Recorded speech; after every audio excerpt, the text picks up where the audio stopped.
Shall we begin now?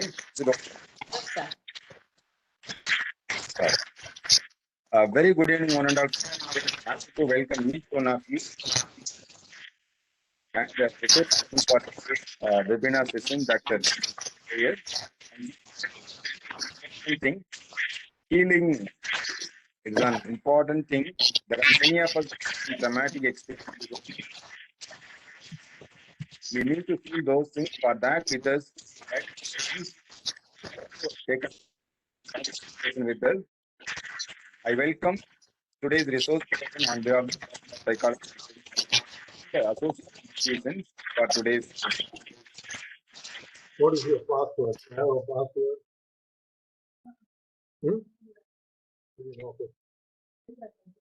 There you have the message.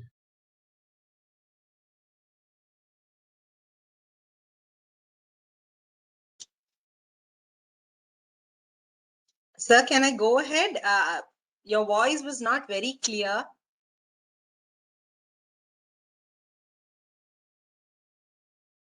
Yes, ma'am. Proceed. Can you able to hear me now? Yes, yeah. Yes, sir. Yes, sir. Am I audible? Is my voice very clear? Yes, clear, ma'am. You can go ahead. Clear. Okay. So, thank you, sir.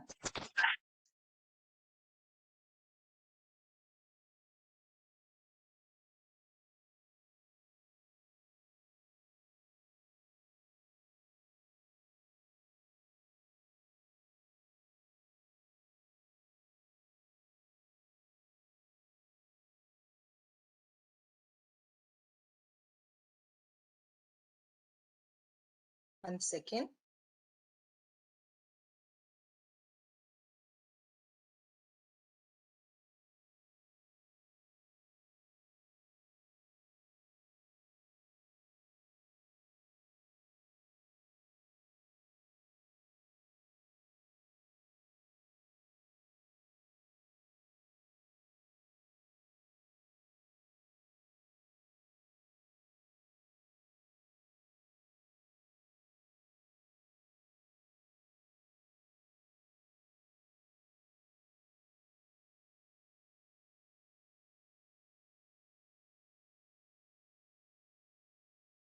Sir, are you able to see my screen? Yes, it is the same. Okay.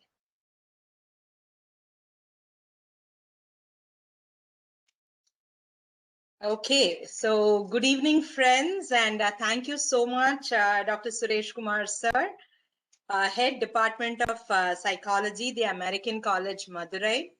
The Mental Health Webinar Series 2020-21 and definitely Tamil Nadu Career Counselors Association and Tamil Nadu Counselors and Psychotherapists Association for giving me this awesome platform to share my thoughts on healing within to bloom. So I have been very fortunate that many of my friends are a part of today's session. And I would like to welcome all of you on this behalf of this entire series. So let's go ahead with the topic, healing within to bloom.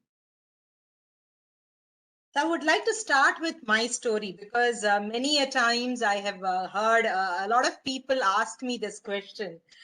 You're a dentist, right? How come psychotherapy, right? I'm sure many of you must be thinking the same. Friends, hi. Yes, I am a dentist. I graduated from Raga's Dental College and Hospital. And after which, as I was working in the college, I found many times people coming to me, maybe just because I would lend them here to listen to what their issues were. And so I understood that I had the patience to listen. And many a times, whatever suggestions I gave, it helped a lot of them. And they would come back saying that, it helped them. So I did not want to take things lightly. So I went on to do my further education in medico-legal systems. And here you can see the senior, law head, Ram Malani. I'm sure all of you must have heard his name and, receiving my honors from him. Then I went on to do my biomedical and biodental waste management, and I have a book to my credit called Going Green. I can very proudly say, like, whatever you're talking about, the mask and the gloves and how to take care of them and why they are important. I know today it is a very big issue, right? But I wrote about that in 2002, 2003, when I was doing my education with Symbiosis Center of Healthcare for Hospital and Healthcare Management. And all my thesis got published in this book called Going Green. And the best part is still last year, it got released on 20th March, which is the Oral Health Day.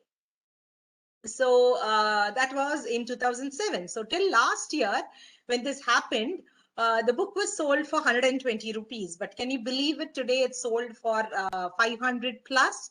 And that also goes to say, like, whatever efforts you put in, maybe it is not seen at that point of time. And I can proudly say that Mir Mustafa Hussain, who was the Vice Chancellor of the then MGR Medical University, he awarded me for the environmental science in terms of dentistry. And I went on to be a speaker on the medico-legal front and on the biomedical waste management.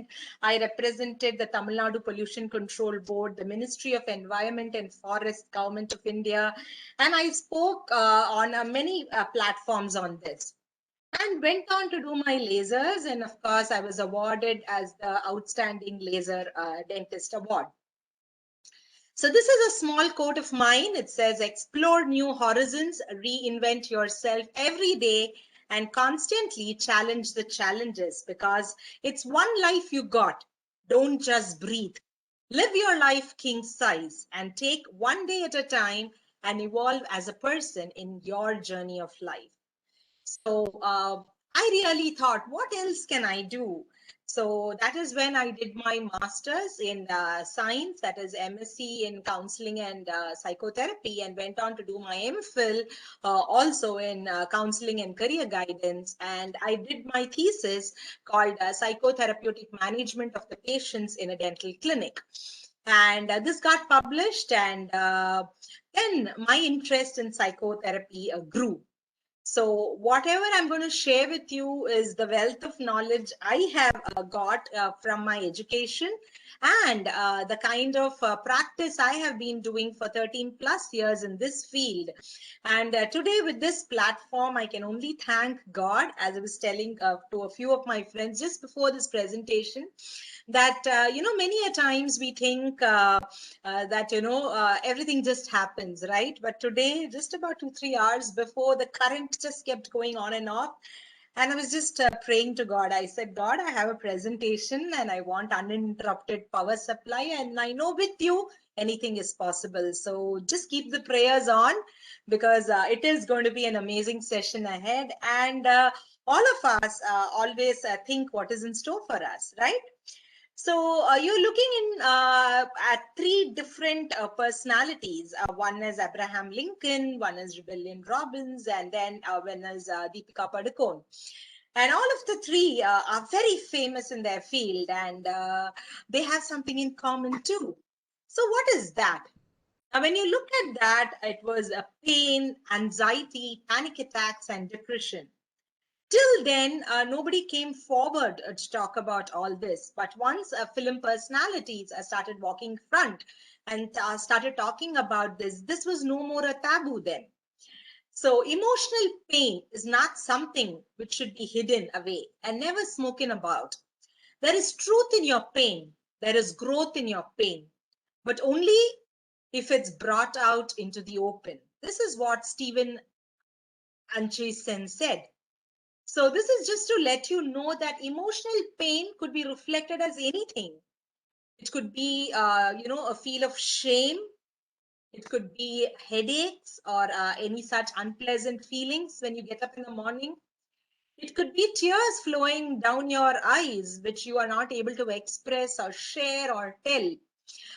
It could also be a sense of loneliness when you're all alone by yourself in this world. Or it could be those heart pains which you get when somebody has literally hurt you so much. So perturbation refers to one's inner turmoil or being upset or mentally disturbed.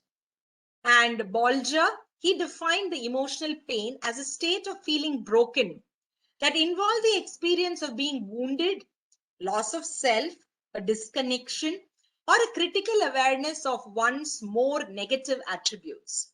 So you understand what's going out in the outside environment, and then you have your pain behavior. There is a kind of a suffering within you. You have some emotional disturbances. Your thoughts are all going into a negative format.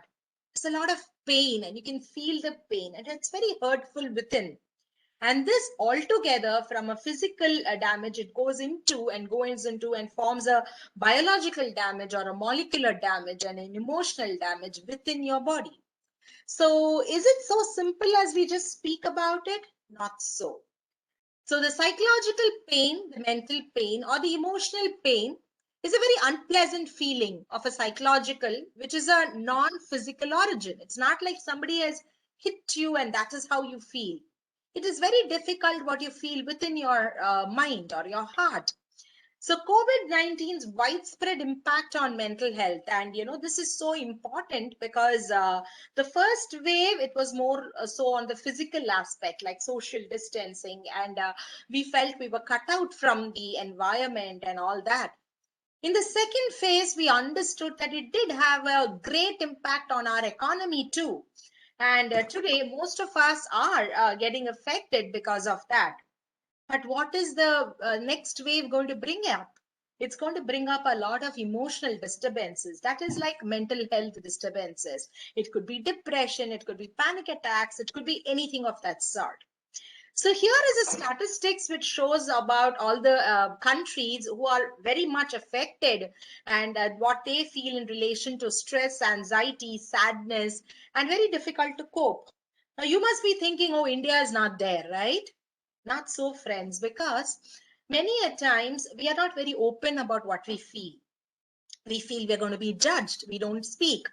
And statistics in India or from India is very less. Anybody in the medical field will agree with that. There's not much of recording or data entry done. And because of that, we don't have exact statistical analysis.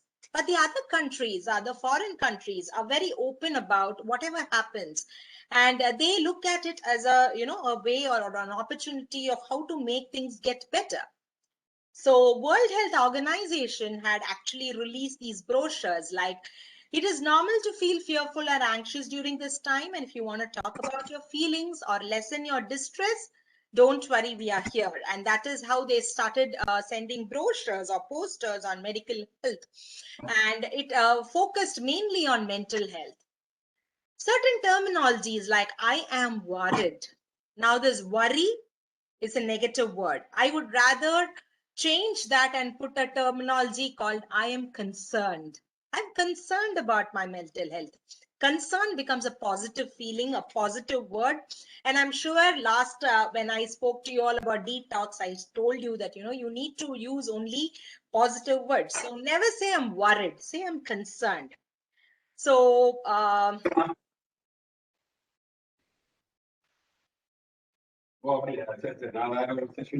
okay, so the stress and adversity during this time can increase the risk of depression. So if you feel that you're feeling sad or you're hopeless or having thoughts of harming yourself or anything of that sort, please start talking to a professional. And there are many of us who are waiting to lend our expertise, and I'm sure you can really work out on this.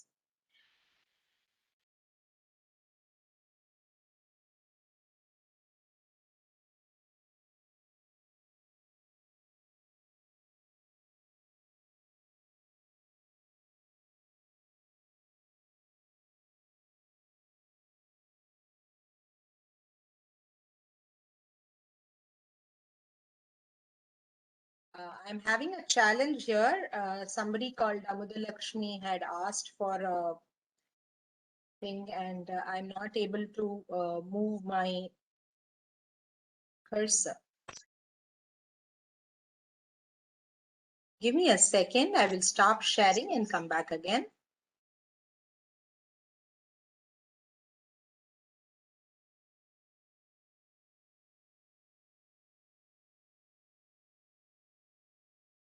Okay, great. I think now I'm able to do it.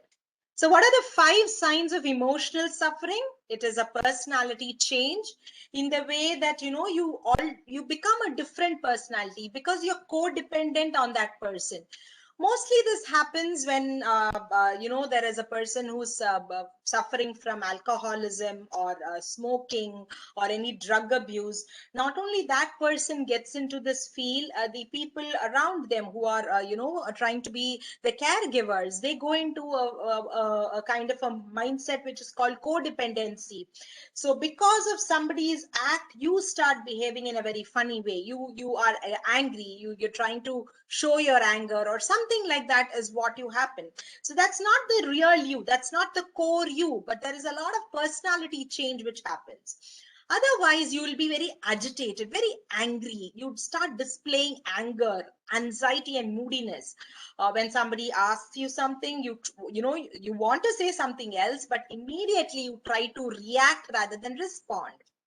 Sometimes it is a case of withdrawal or isolation from others. You feel like something wrong has happened, and you just want to get out from there.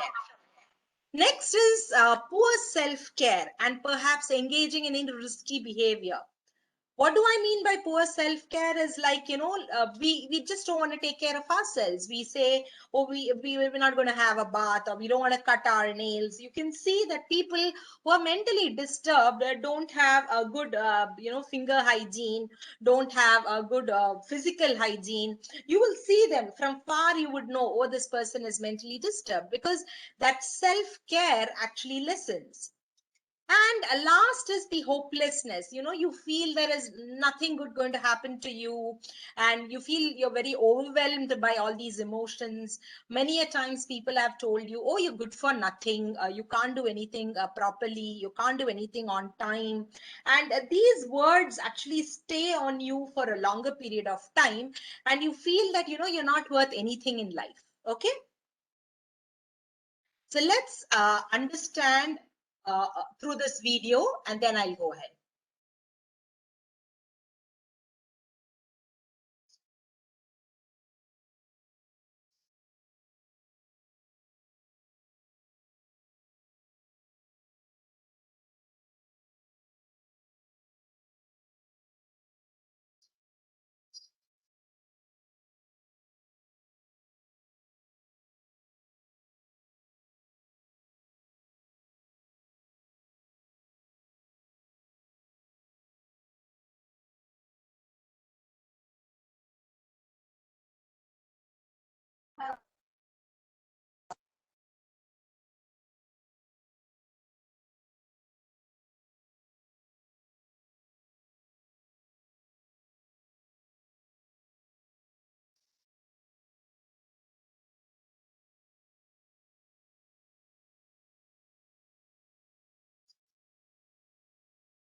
Ma'am, you are not audible, ma'am.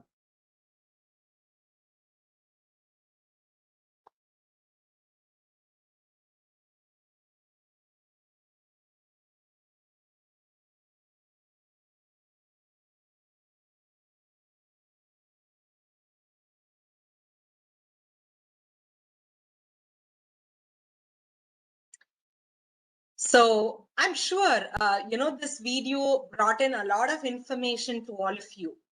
Many a times when we read about, famous personalities, or when we listen to their stories, from what they were to what they have become, what were the challenge they faced, I guess all of us have a lot of learning to do. What is it? It is just to help us understand that, in every adversity, there is an opportunity.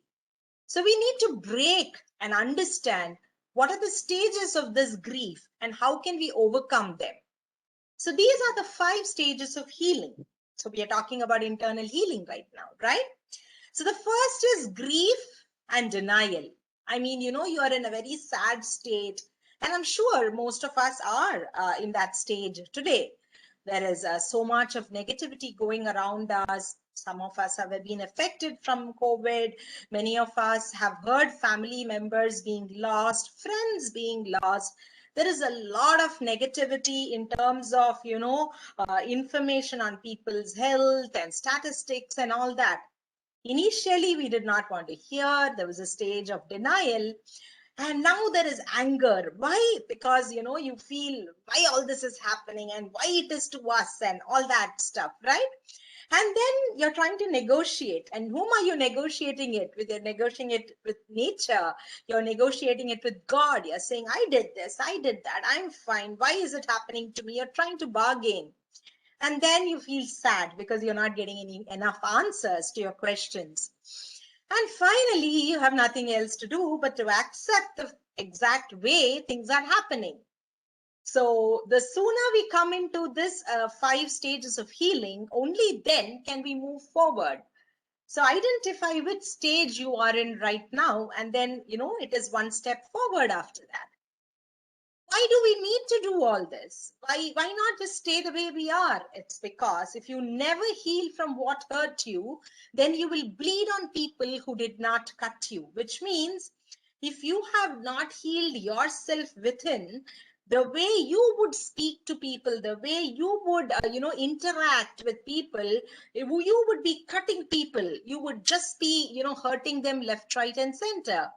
Many a times you would see some bullies in school who are trying to, pull down people's morale, and, they just don't want to do good about being nice to people. And you feel like, oh, there is, they don't want to be nice. They're just nasty in their words or in their deeds. They want to hit up everybody. Then if you go very closely and talk to them, they have been hurt. And the way they are trying to show their anger is aggression. So that is the reason we all need to heal. Each of us might have had something, some baggage at the back of our brains. Now those baggages have to be put down. Let me tell you a story, and I'm sure most of you love listening to stories, and I love telling stories. So I'm going to tell you a story today. So this is a story of Buddha. So, Buddha, in older times, there was something called Gurukulam, where the students used to go and not only sit with the teacher, they used to live with the teacher. Because there's a famous statement which is said that, there is only so much which can be taught. The rest has to be caught. So what is the meaning of getting caught? Which means, by leading by example. When you see your teacher do something, you learn even without their verbal conversation. This is called non-verbal communication. So this is a Gurukulam, and it's the last day of the Gurukulam, and all the disciples are sitting and they are going to ask, Buddha, what is it that you want us to get as a final words of wisdom from you before we leave this place today?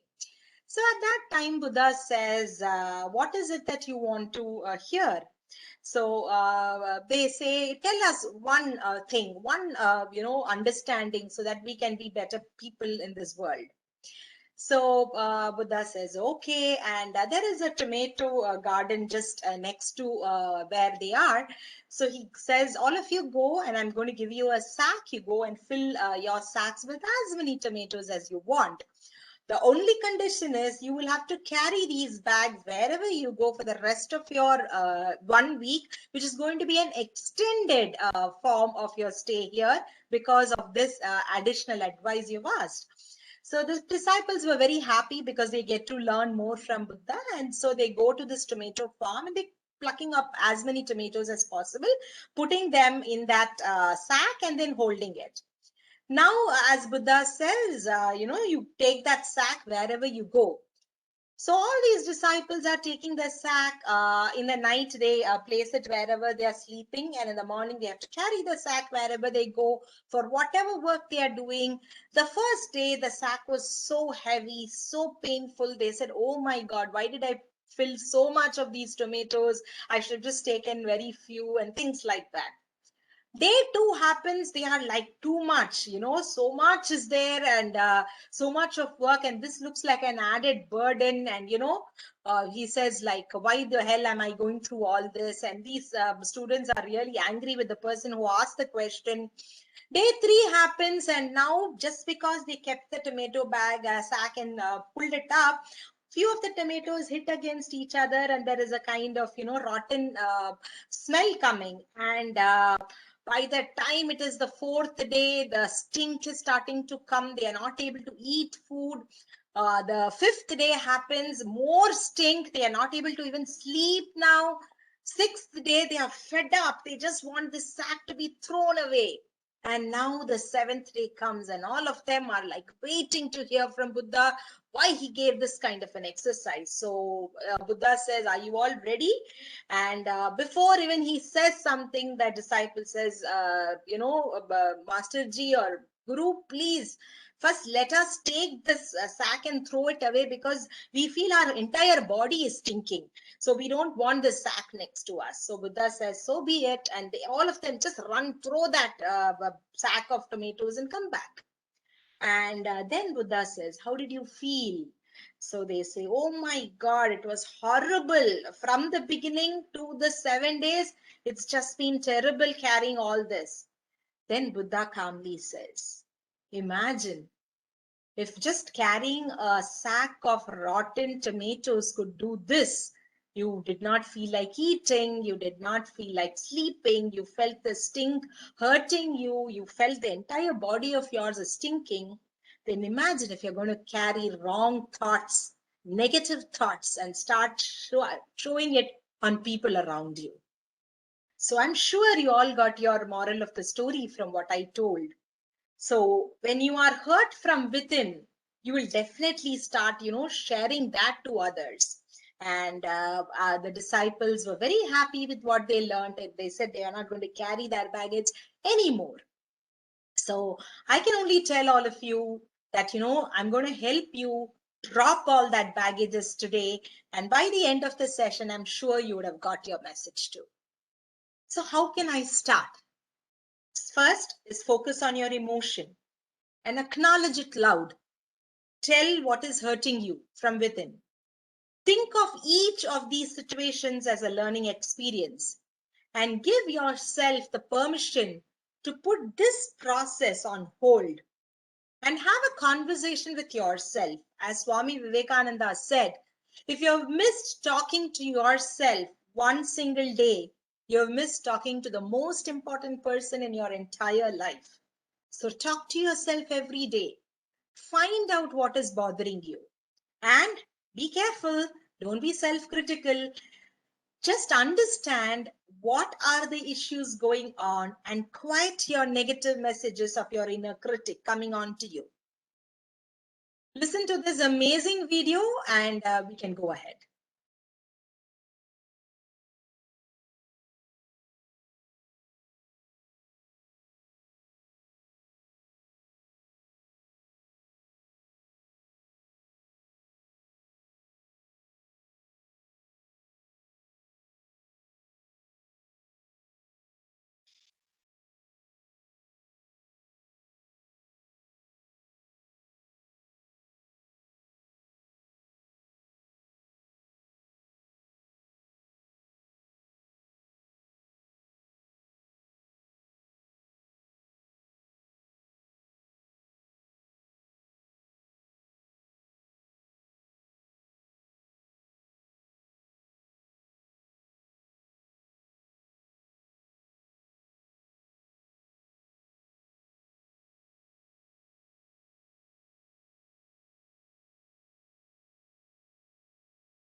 So I'm sure you must have read this book called Think and Grow Rich, and that's a book, famous book written by Napoleon Hill. If you have not read that book, then please get hold of that book. This is something which I would encourage all of you to read. And he beautifully says, if you can really think, anything is possible. And one of our very important quotes of his is, every adversity, every failure, every heartbreak carries with it the seed of an equal or greater benefit.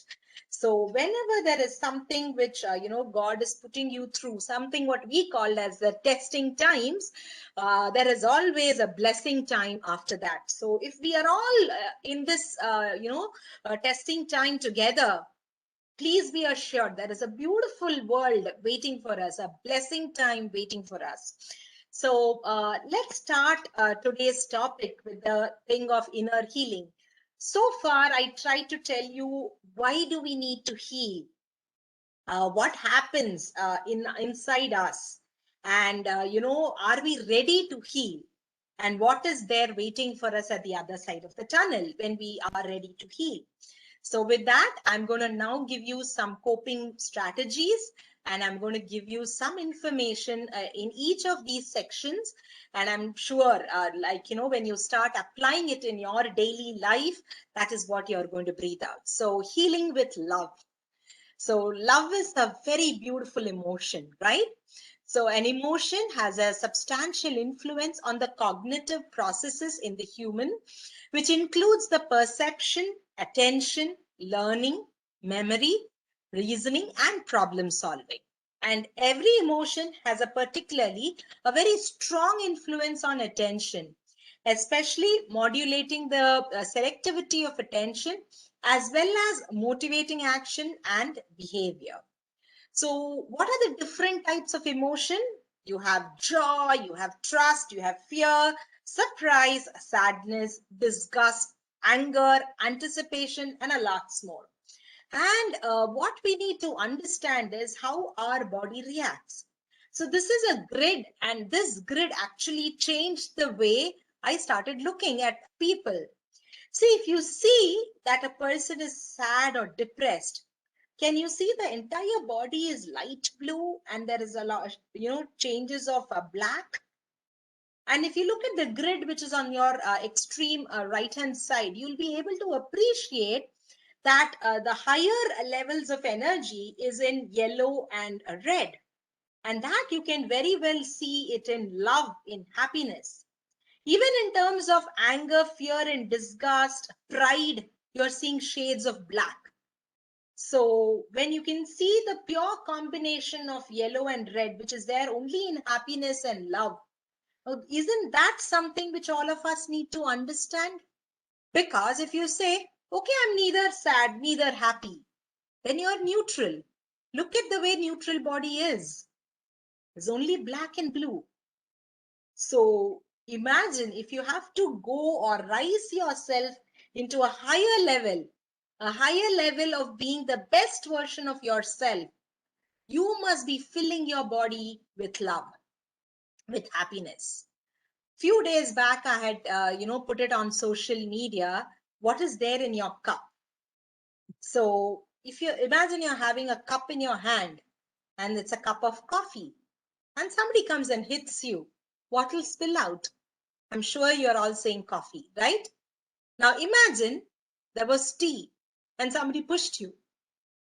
What will come out? Now your answer is going to be tea. So now you tell me, when God is shaking you or when situations are shaking you, what is coming out of you? Is it words of anger or words of love? Now that is up to you. So what is inside you is only going to come out. So why not fill ourselves with love? Why not fill ourselves with happiness? And how is that possible, right? So let's see how healing with love works. It's a step-by-step program, because when you do this, your hands, your heart, and your higher consciousness helps you to heal yourself. Love is truth, and it's beyond sentiment. Love is the ultimate healer. Healing with love offers practical insight into the mechanics of restoration, and wholeness. The power of love heals, and you would see many a times in a lot of movies how love heals. And you would see that two people, when they are in love, they are, everything is fair in love and war. That's what they say. So that is the way the power of love is so high, right? And when you're talking to somebody, remind them of what they already know. And sometimes people think only their pain is the biggest pain, the other's pain is nothing. And sometimes some people think that there are some factors which is actually hurting them and pushing them behind. But I would like to tell you to understand this situation very clearly. I want you to focus on the fact and not just their feelings. Because once they keep on ranting about their feelings, there is no way of coming out. But when you speak about the fact and focus on the fact, then there are options of coming out of whatever situations you are. And at this point of time, I would urge all of you to pick up this book by Gary Chapman called The 5 Love Languages. This is the best gift I have ever gifted myself. Okay. And this beautiful book can change anybody's life. So today, if I would like to gift anybody anything for that matter, it would be this book called The 5 Love Languages. Why do I say so? See, there are 5 love languages.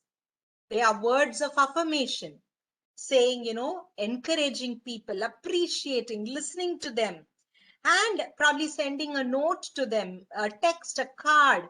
And these are so important to be appreciated and, to feel nice.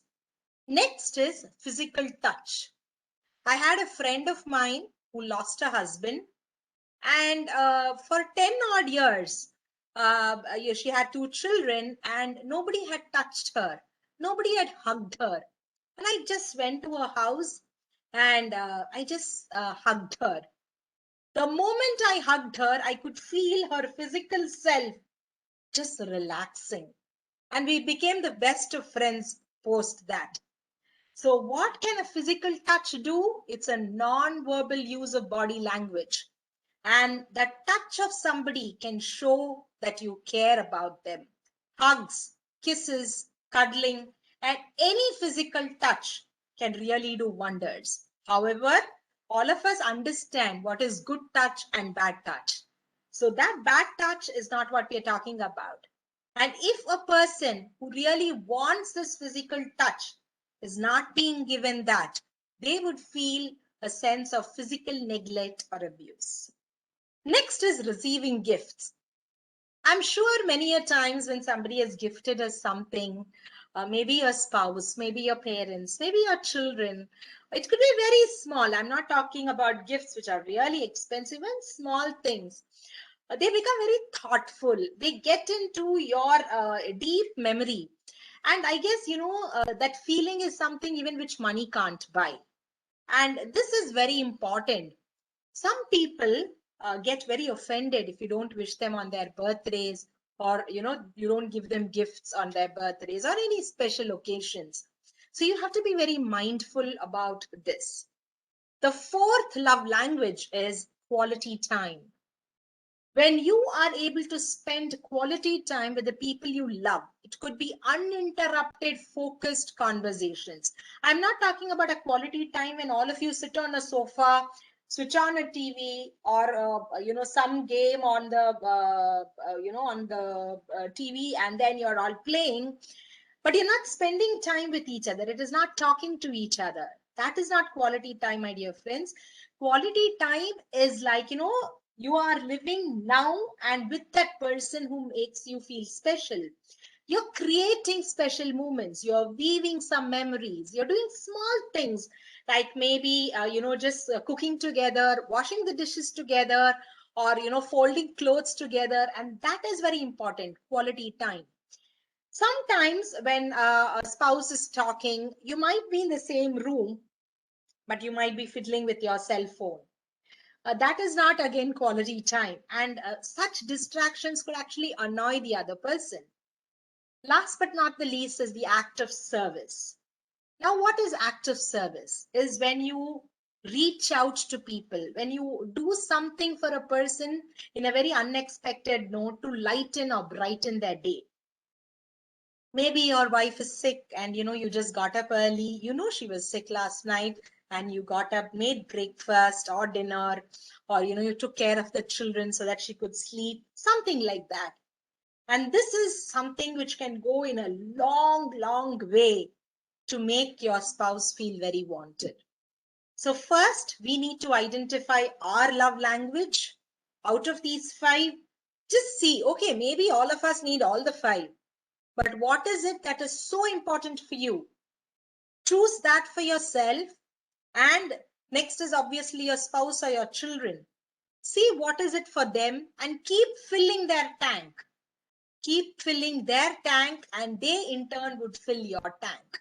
So that is very important. And once you are able to zero down on that one love language, that is going to change your life forever.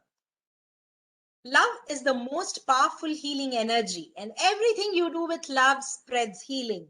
So feel it, be it, and spread it, as said by Abhishek Kumar. And I'm sure all of you understand that love is a very strong emotion, strong positive emotion. Next is healing with nature. I'm sure when I look at this world map, I can see very interestingly 2 colors just popping up. One is the color blue. And I'm sure all of you know that 70% of the world is filled with, water. And then green, that's the land area. And you can see the green. These 2 colors are very powerful. Blue stands for calm and serenity. And you can see it brings about a lot of peaceful, lot of, good emotions within you. It makes you feel a sense of tranquility, security, peaceful, loyalty, trustworthy, intelligence, integrity, communication, classical, approachable, confident, cooling, intuitive. So many a times they always say that the bedrooms have to be in a very light pastel colors of blue because it's a very calming color. And this blue also is a thing which enhances productivity and creativity, making the best of the colors. You have a lot of colors in blue. You can choose your color. And this color is so deeply associated with the color of the sky, the color of water. And it is also known to be an appetite suppressant. And it is the most popular color in the world and can help you reduce your stress levels. Now let's look at the color green. Green is the color of harmony and health. Many a times for people who look into the colors, you look into the operation theater, you would see green robes worn by the doctors. The reason is it symbolifies health. It means everything is going to be all right. Green is a very generous, relaxing color and revitalizes our body and mind. It balances our emotions and leaves us feeling safe and secure. It also gives us hope with promises of growth and prosperity, and it provides a little bit of luck to help us going along. So that is why if you see in the operation theaters, many of the doctors wear green, whereas you see in the other OPDs, you will see them wearing blue. These are the 2 famous colors which doctors wear. And if you thought it was just a random thing, it's not random, my dear friends. There is so much more to color. I can just go on and on. And green symbolizes harmony, safety, growth, and health. The effects of the color green are it revitalizes, it balances, it relaxes, it encourages people. The positivity of green is it shows a lot of hope, generosity, prosperity, and luck. However, many a times there are certain, adages or proverbs said like green with envy. So green could always also mean being jealous or materialistic or, inexperienced and judgmental in nature. But overall, green is for good health. So many a times when we think about escapism, I'm sure most of us are missing our holiday time. Being in the month of May, We would all have loved to go to some hill station and seen a lot of mountains and a lot of ice, caped and snow-flaked mountains. And we would have loved to spend time with the water, some the gushes of the water, and we would have loved to spend time with friends, trekking or any such feeling. And we would have loved to be with air, breathing in fresh air and all this. If you look at all these pictures itself, there is a lot of relaxation happening within your brain. The reason is because all this has a lot of calming effect in your mind. I am going to show you this picture because many a times when we think about waterfalls, in India, at least, we are very lucky because most of our waterfalls are, not man-made. They are there naturally.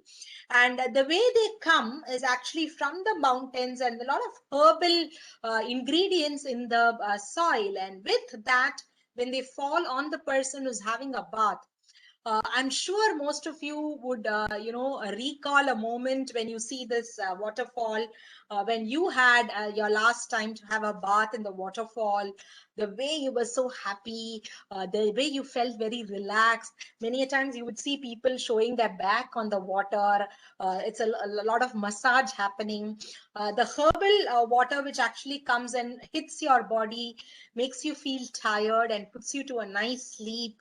So many a times people say it calms, it relaxes, it, kinds to loosen up the brain and it makes you feel very nice.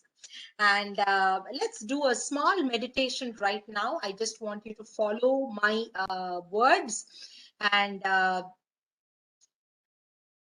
so all of you just sit down in a very relaxed position.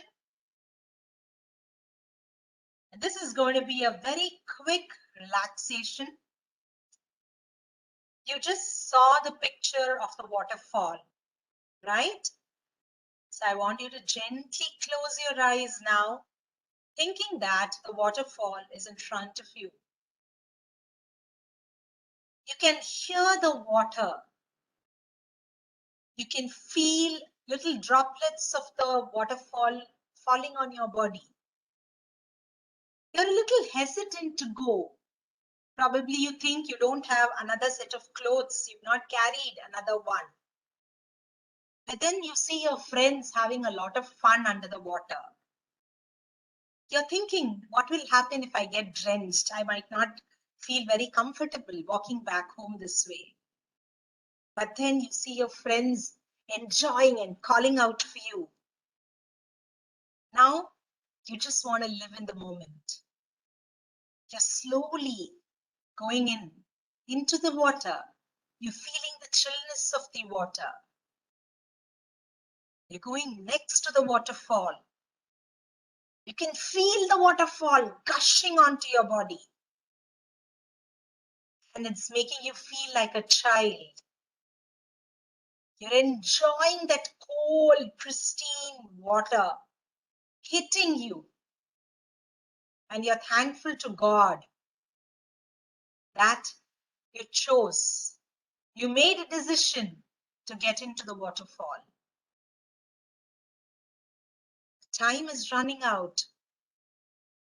The sun is going to set. And you don't know your way back home. You want to tell your friends, I want to leave. Before that, you just want to bask in this environment. You can hear the chirpiness of the birds there.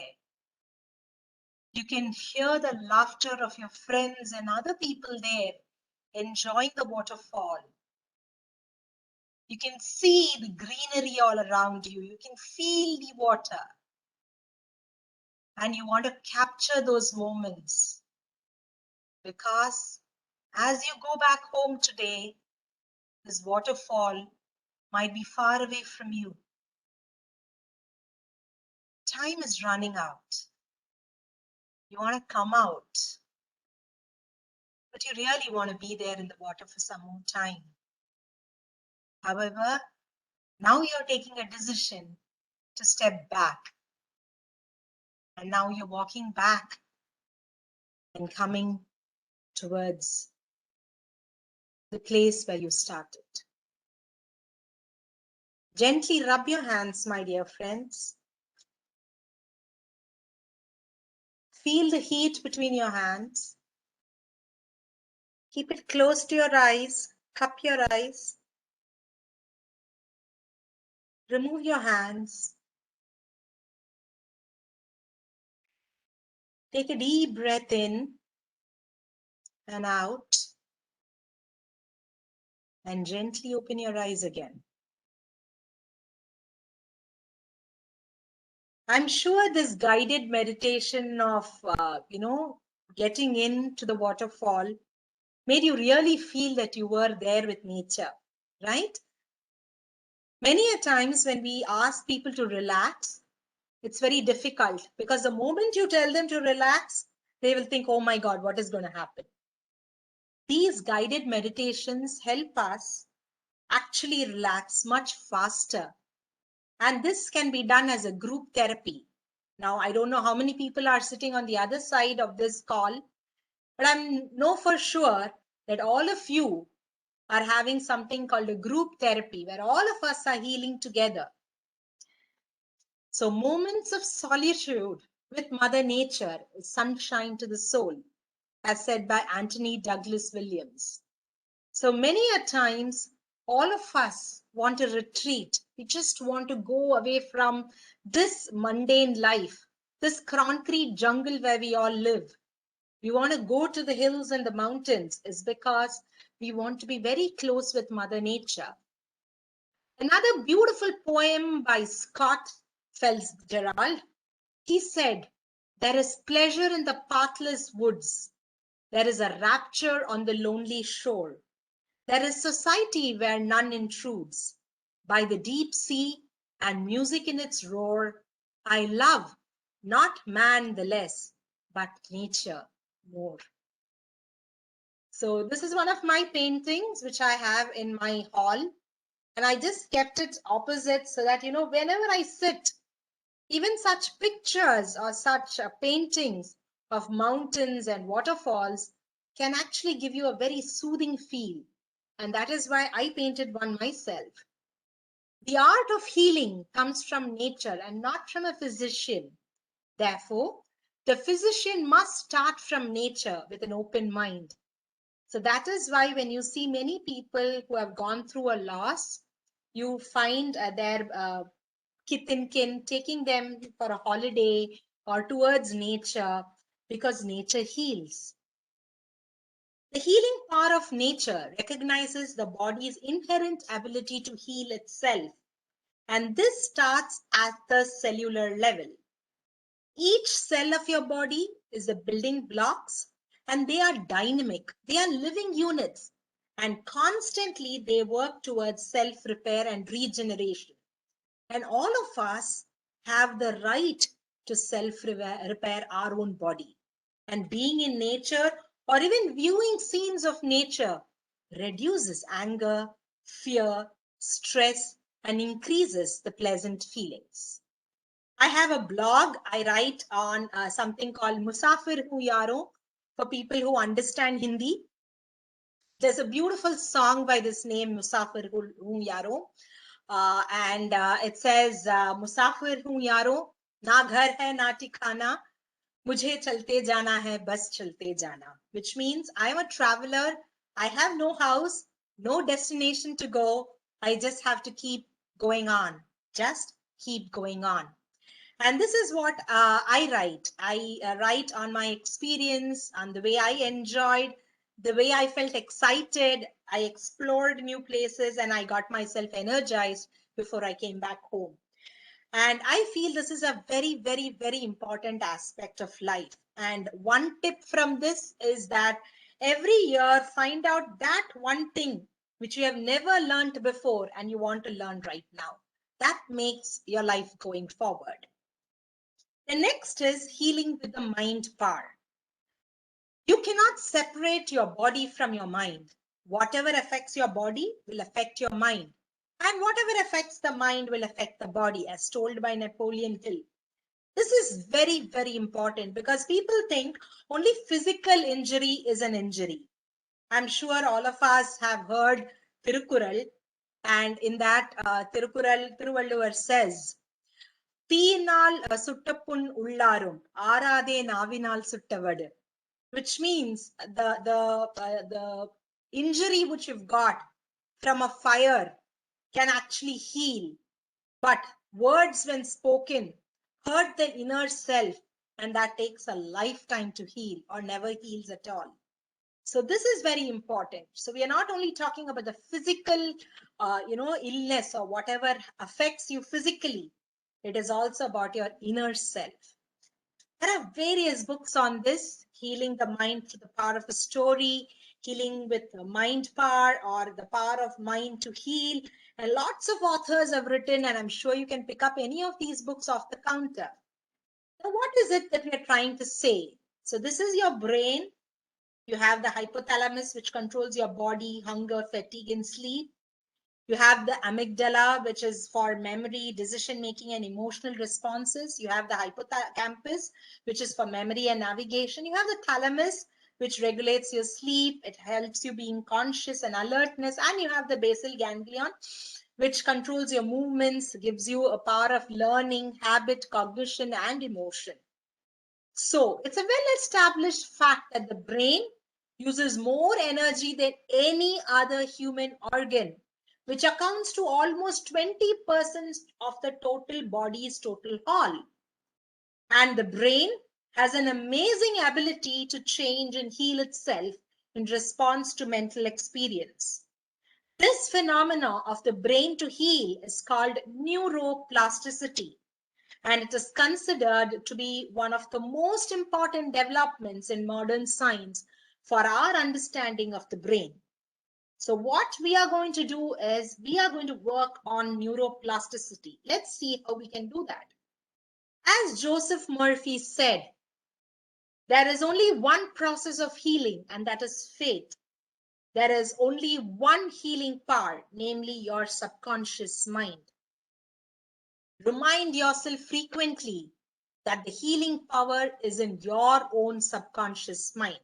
That is what he keeps saying. So your subconscious mind is a very powerful force. So you have to keep feeding your subconscious mind. It makes up to 95% of your brain power. So imagine you have a conscious mind and you have a subconscious mind, and your subconscious mind makes up to 95% of your healing brain power and handles everything your body needs to function properly, from eating, breathing, to digesting and making memories.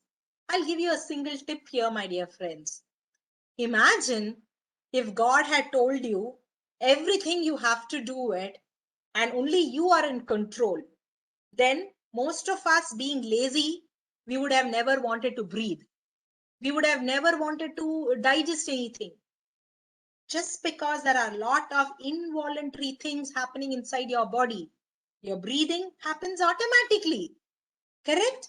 If that was something, an effort which you and I had to do, God forbid, none of us would have done anything at all.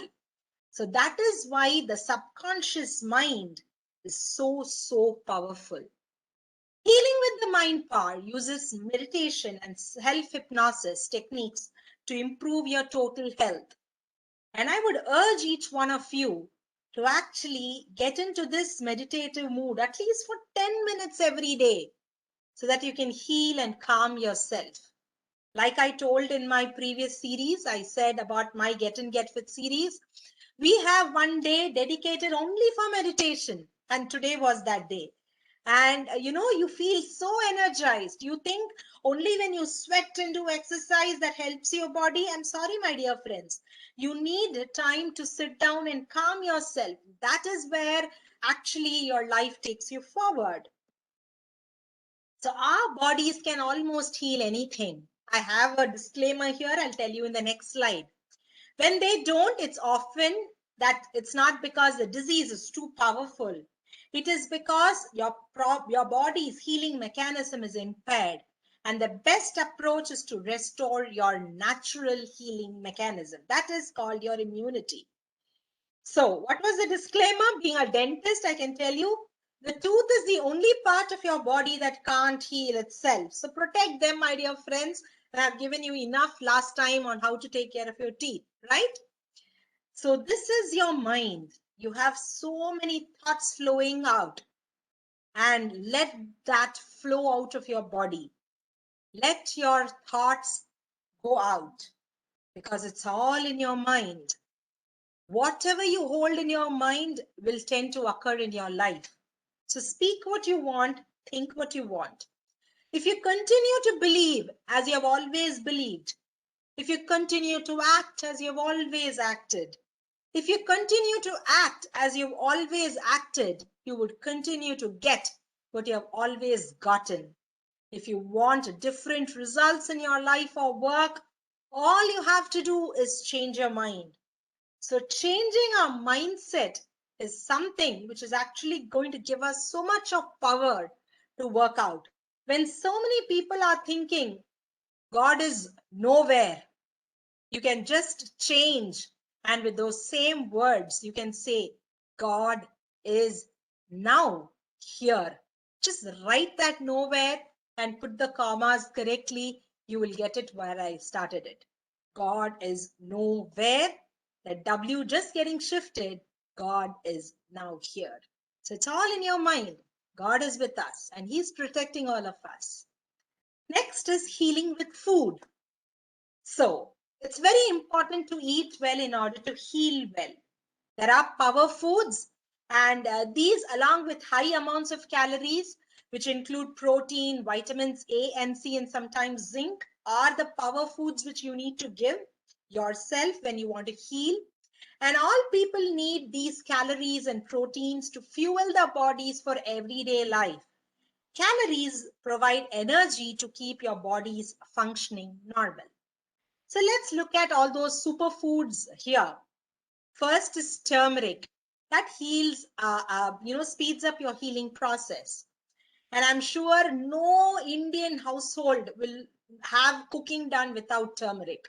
Whether it is your rasam or your sambar or any gravy, you need your turmeric powder, right? Next is eating fresh fruits or at least drinking fresh juices, which is again a good remedy. Sweet potatoes help in quick wound healing, especially for women. This is very, very good in your menstrual cycle. This really helps. Foods rich in iron, zinc, or vitamin C are very good remedies too. That is why whenever we went to hospitals to see our loved ones, we would always carry an orange or a musambi because we know that is rich in vitamin C.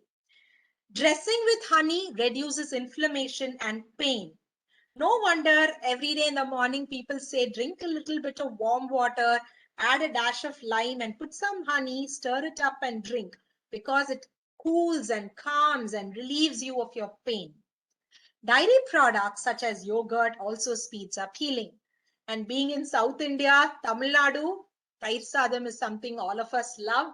I'm sure all of us, are into probiotics and love our curds, love our buttermilk, especially in this season when the temperature gets scorching heat outside. You want your curd and buttermilk inside, right? The vitamins and the minerals which are very important for your body. Zinc, it is very important for wound healing, and today everybody is talking about zinc, which is a micro mineral. Then you have the vitamins, you have the vitamin C. So here you can get it from oranges, from strawberries, from tomatoes, from guava, from lychee. And this protects the cells from oxidative stress. And also when your body has some infection or any chronic inflammation. Iron is another very important thing. It aids in non-specific immunity and it's body's first line of defense. You also have vitamin E. Vitamin E is a fat-soluble vitamin, ADEK, that's what we call, and it helps protect cells from oxidative stress. Vitamin E is also called the skin vitamin. Next, we have the vitamin A. This regulates our immune response, and we ask people to start taking fruits and vegetables which are orange or yellow in color, which are enriched with vitamin A. And then we have vitamin B6. This mostly comes from the fishes, which is from the cold water fish. You can also get it from chana, the chickpeas, or the green vegetables. And here you have them support more for efficient reactions between different parts of our immune system. So all this will work towards healing you from within when you just start taking those proper food. Healing with time. This is something many of us have heard people tell us whenever we are hit with, somebody, big loss in the family that you have to deal with. They say, oh, time heals, right? So time is a great healer. I'm sure most of you have heard this. Take all the time you need to heal emotionally, because moving just does not happen in a day. It takes a lot of little tiny steps to be able to break free from your broken self. So it's not like yesterday I was sad and today I'm jumping with happiness. It can never happen that way. You should understand very importantly that you need to take your tiny, tiny steps. But after a week, when you actually look back, you will realize, oh, you've come a little far. And so on and so forth. When you see after a month and 3 months and 6 months, you would have traveled your path. So healing is an art. It takes time. It takes practice. It takes love. And you need to do it slowly sometimes.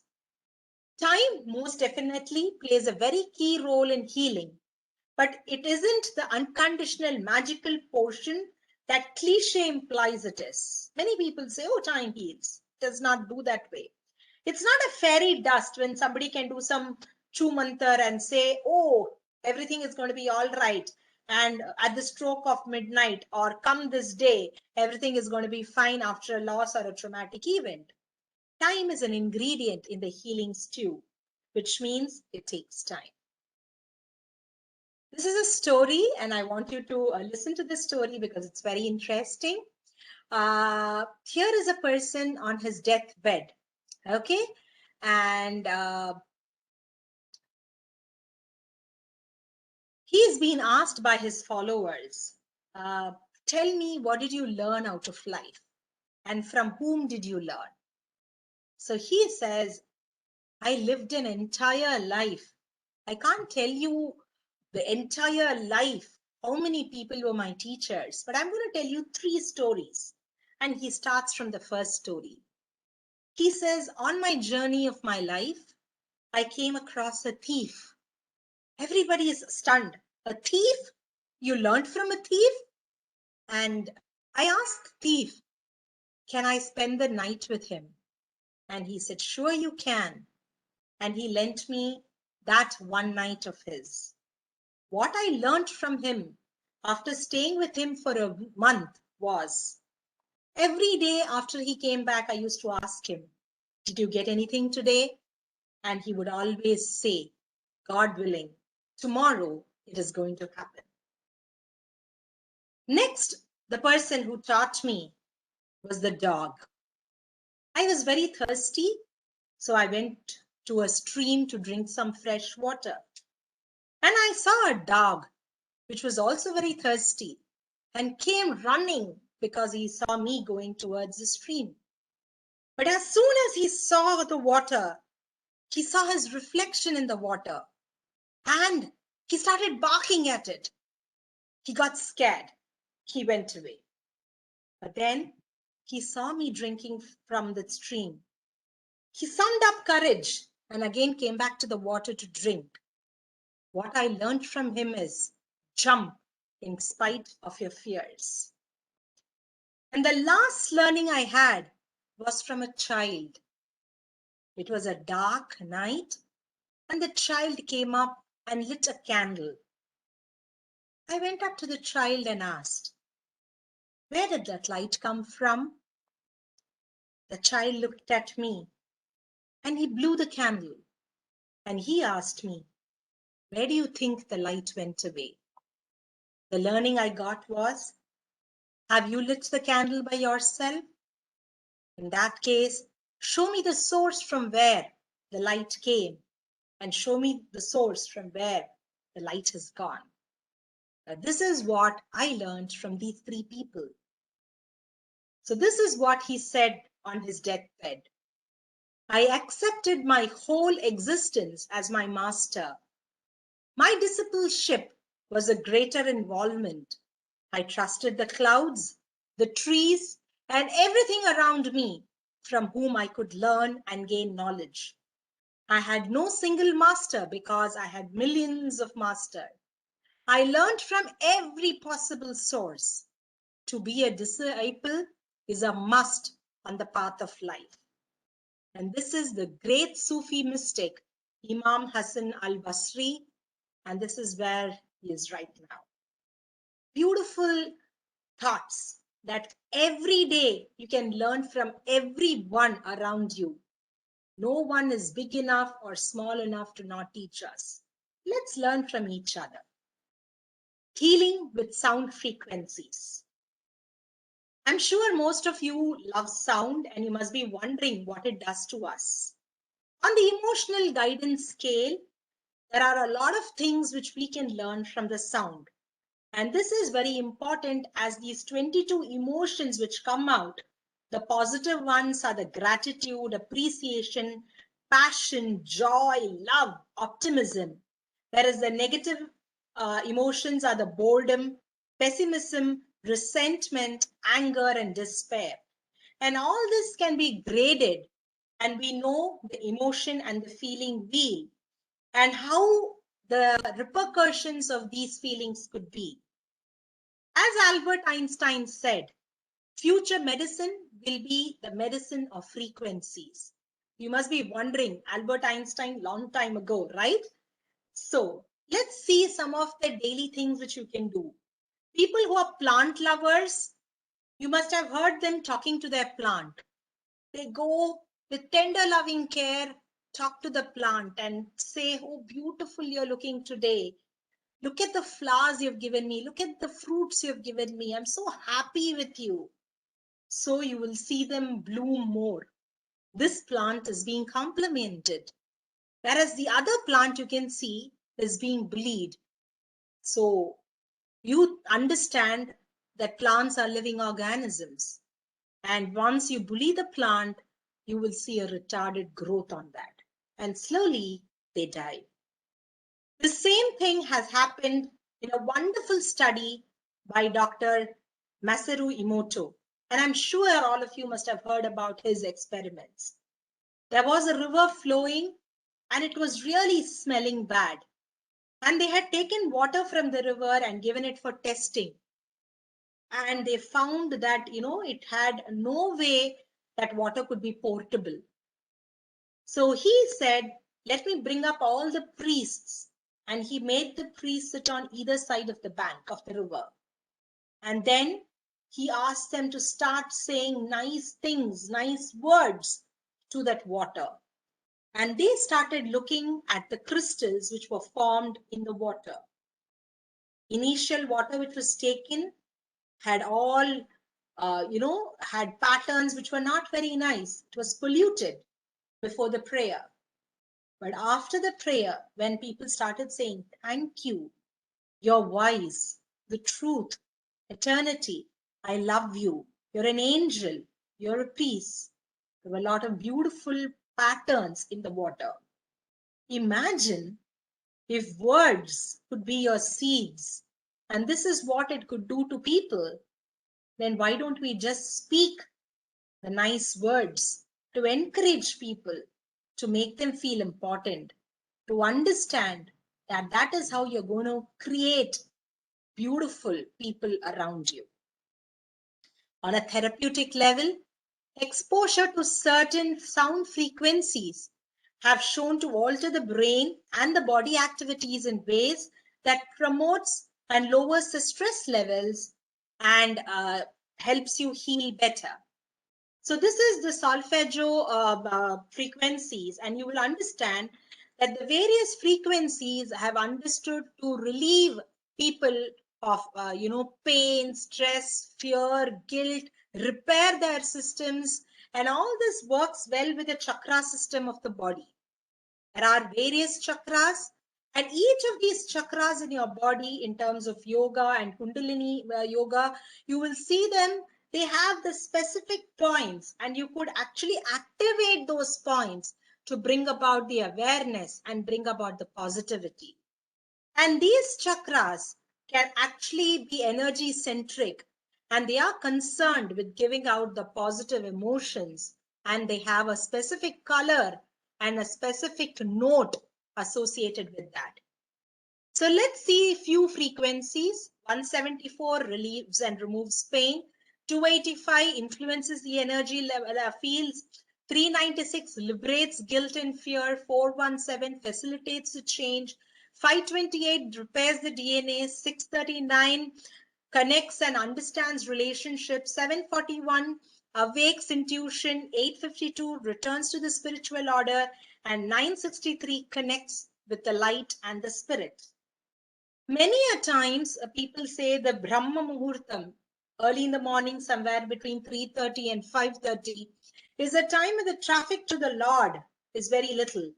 So many a times you would see people getting up at that time, whatever religion, and they pray because the traffic is less. That is when you connect to the light and to the spirit.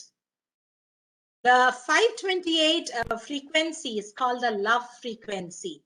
The do re mi, the mi tone, is what makes this frequency a very important frequency, which connects to our heart, helps us to get into a spiritual nature and divine harmony. This gives a lot of clarity of mind, awareness, activated creativity, and inner peace. The 963 is associated with awakening intuition, and it activates the pineal gland and gives pure miracle tones. And this is early morning, as I told you. And this awakes the your chakra called Sahasrara and raises the positive energy and vibrations and helps us connect to our very source. Even sleep, you have the binaural beats, which is the delta beats, this 1 to 4 hertz, and the theta beats, which is 4 to 8, which is linked with reduction of anxiety, relaxation, meditation, and creative states. Very important, especially when you're thinking that you want to sleep. You will hear people showing you music, which will be very light in nature. Healing with herbs. Many herbs which we have just behind our gardens works with a lot of this, right? So let's see some healing herbs. Oregano, mint, ginger, garlic, fenugreek, fennel, clove, sage, thyme, turmeric, basil, black pepper, cayenne, cinnamon, dill, rosemary. Each of them can prevent, manage heart disease, cancer, diabetes. They have a lot of anti-inflammatory and anti-tumor properties, and they help in lowering many of the lifestyle changes. Cinnamon, for example, lowers your blood sugar level. I spoke about cinnamon last time. It also has anti-diabetic effect. Sage improves your brain function and memory. Peppermint, it helps you get relieved of your irritable bowel syndrome and pain, reduces nausea.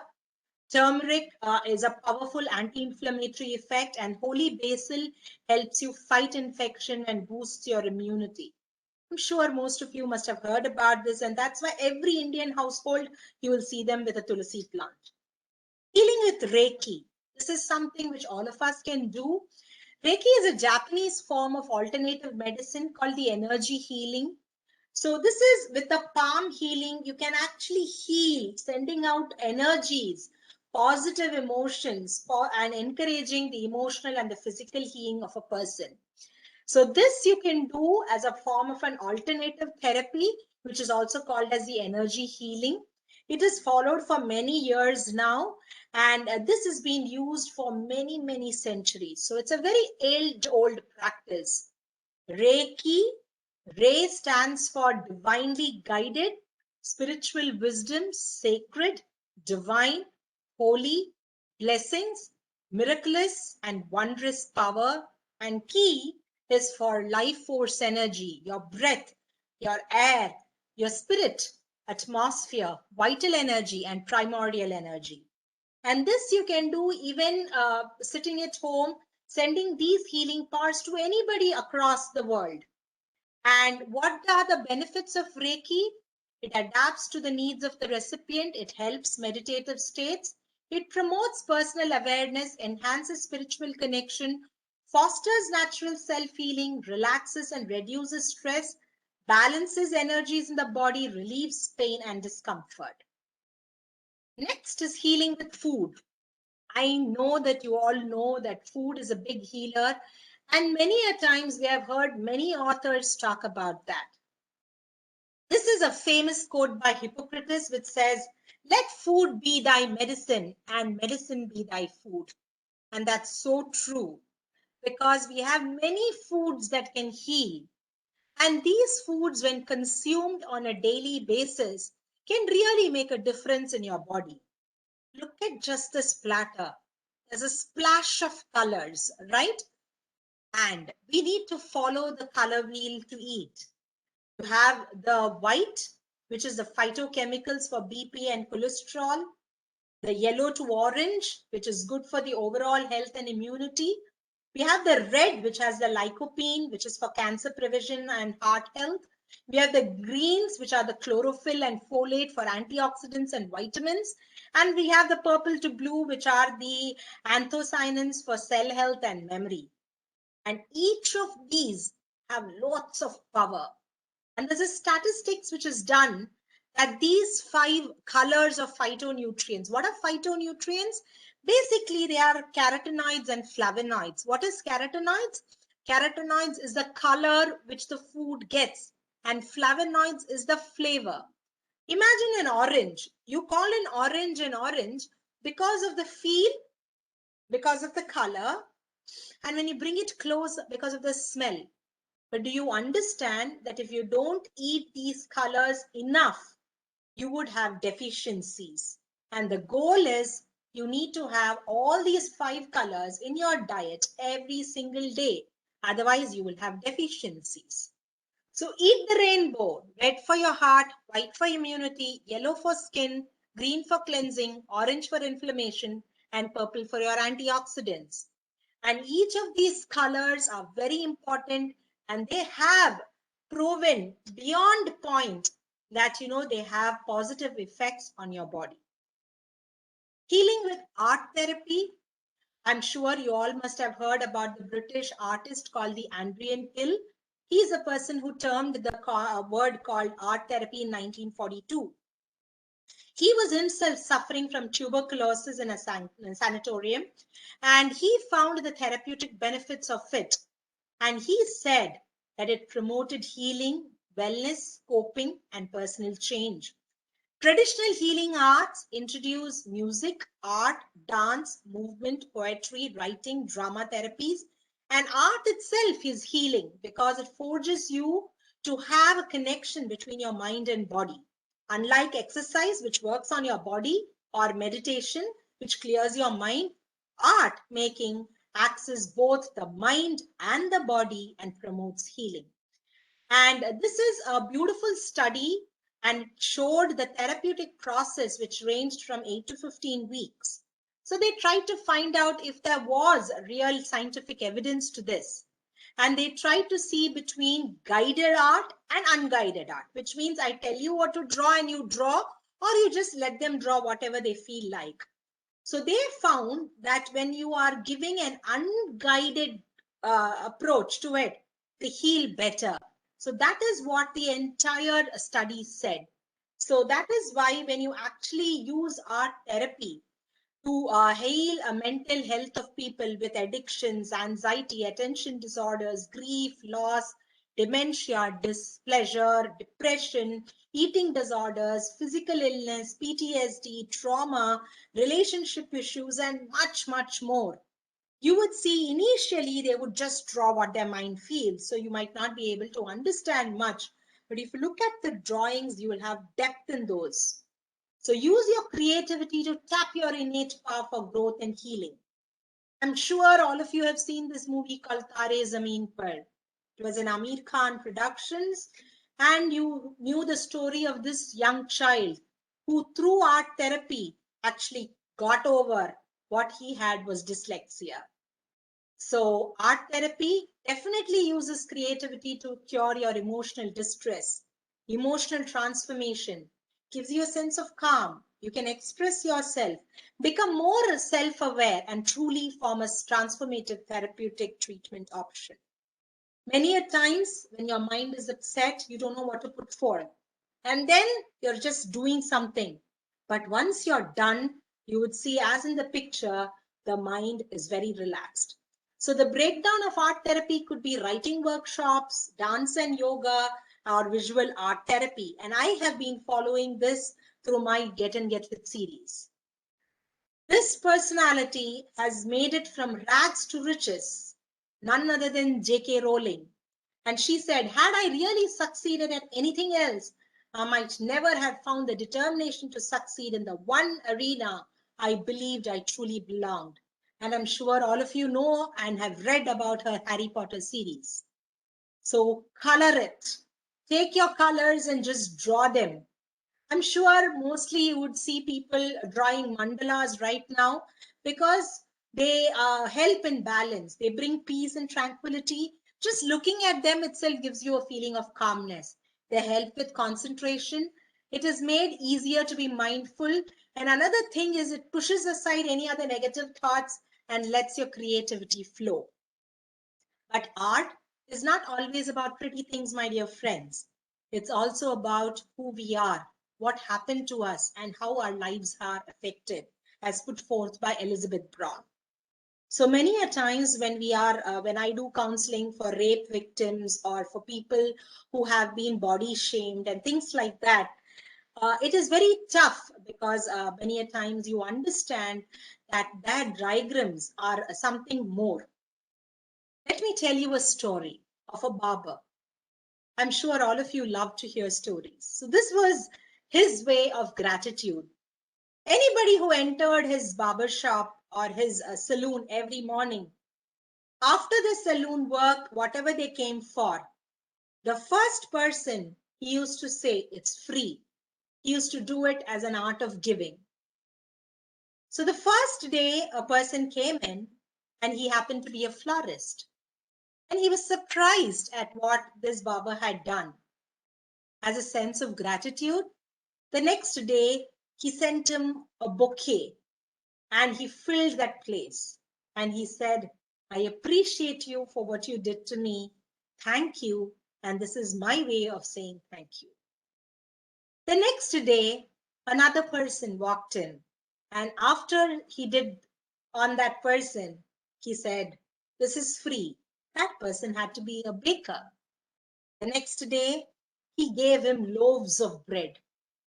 So friends, the moral of the story is, if God blesses you, or let me say, when God blesses you financially, don't raise your standard of living, raise your standard of giving, as Mark Batterson said.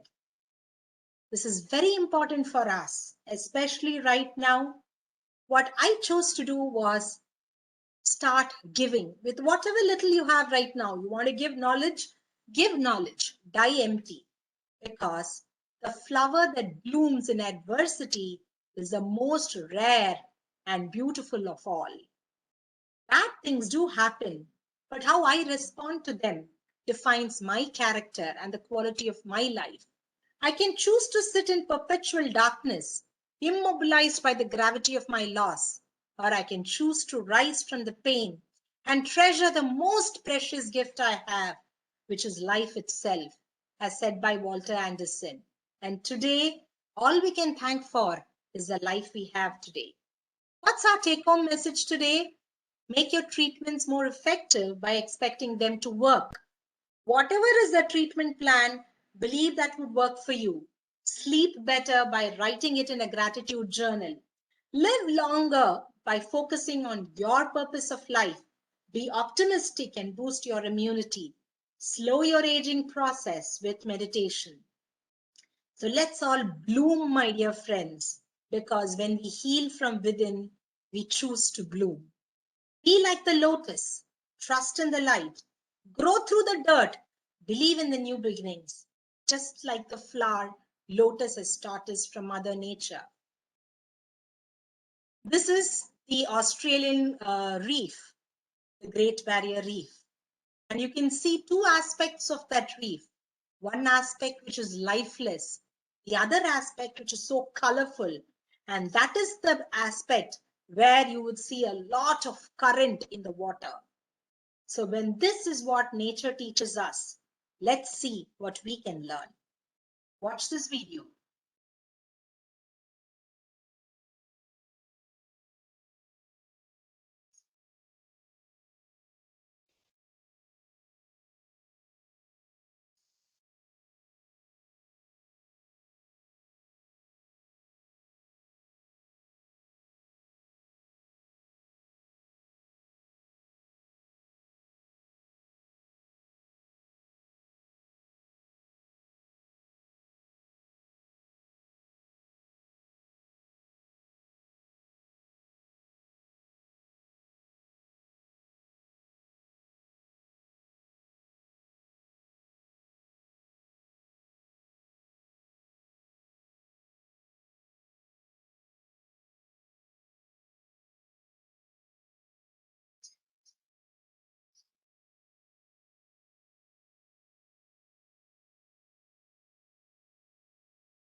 So, as I end my presentation right now, I want you all to do these homework. Write down the 5 fears which is stopping your growth now. Take a piece of paper and write down your fears which is stopping your growth right now. Because I wrote them down and then I started writing my dreams in a book. And that is my dream book. You can see I've written pages and pages and pages and pages of what I want from life. So dreams are your fuel, my dear friends. They keep you moving forwards. And that's my dream chart. I have written it, I have pictured it, I have envisioned it, and I have made it happen. You have to move from your comfort zone. Your success is a leap forward. Our comfort zone keeps expanding each time we step out of our previous comfort zone. So write down the 5 dreams which you want to achieve by 2021. The 5 most important things you want in life this year. And then write down what you want 5 years from today. What do you want to be 10 years from today? This is the time to sit and write. And this is a peek into my life. Many a times people have told me, do you have more than 24 hours? I just wanted to show you a video of what my life is all about.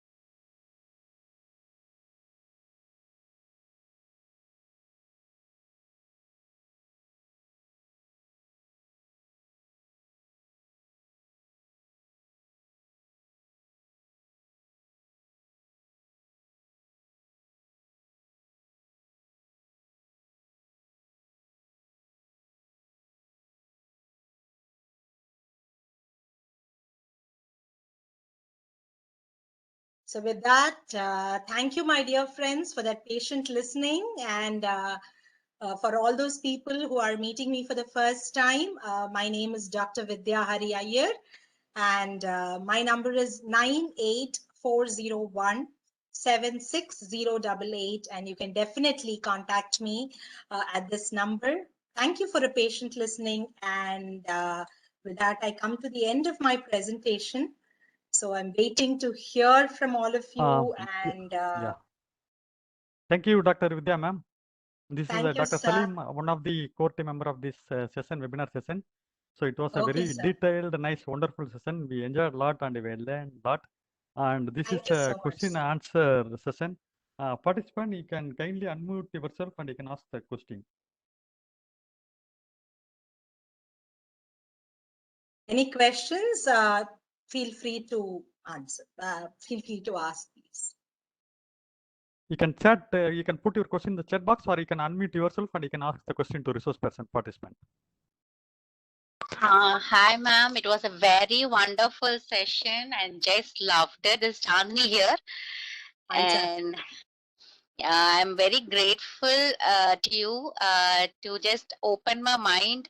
And the way you told about guided meditation, it was a really new thing to me. I'll just definitely try it out. And thank you so much, ma'am. Thank you so much, Chandni. I mean, I have been following all of these, and it's so important that we all need many people to help us understand where we are in life. And guided meditation is very important, because generally when we tell calm and focus on your breath and all, people just don't understand anything, and they just drift away and don't get the essence. But when we say guided meditation, you're following somebody's instructions. So whether you want it or not, that feeling that everything comes in place, and then you're able to accumulate exactly what you wanted.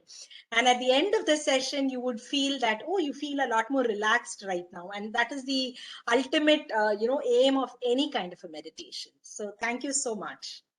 Yes, ma'am. And that art therapy, actually, I have been practicing since this lockdown. And being at home, it really helped me to come out of my own stresses. Thank you, ma'am. Thank you. I absolutely agree, because I know you very personally and I know what you went through. But just on a lighter note, when I have to talk about art therapy today, you would see many a times you would see people on the social media trying to put some form of their creativity there.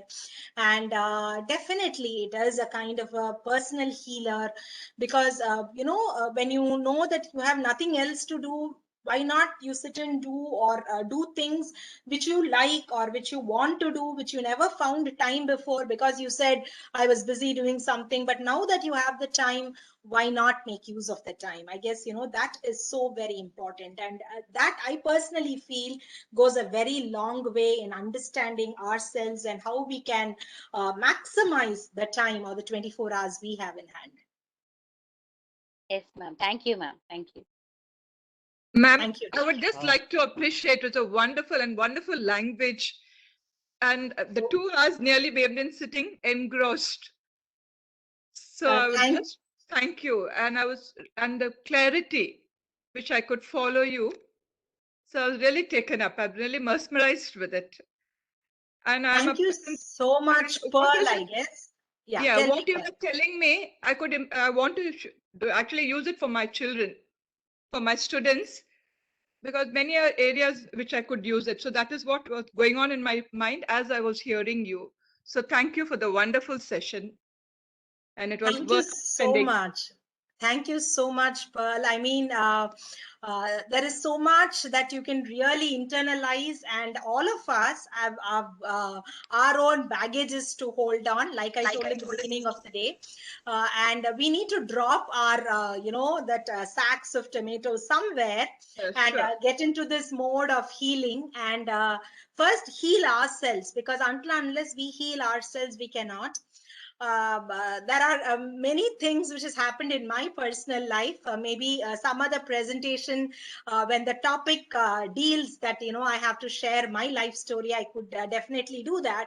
And when you really heal, only then you're able to give, and that I have feel or that is a personal feeling which I have got, and I have just put forth whatever I learned out of my life. I am 48, 49 now, and whatever I have learned out of my life is what I have poured out to all of you.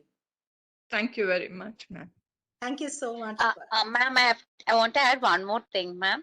Ma'am, Yes, actually, as I've been working with you, like even it is for 3 months, which when I have worked, I've learned a lot of writing, like by writing whatever I want to do, whatever I want to achieve. It has really helped me through all these years, even during my PG and being a lecturer now.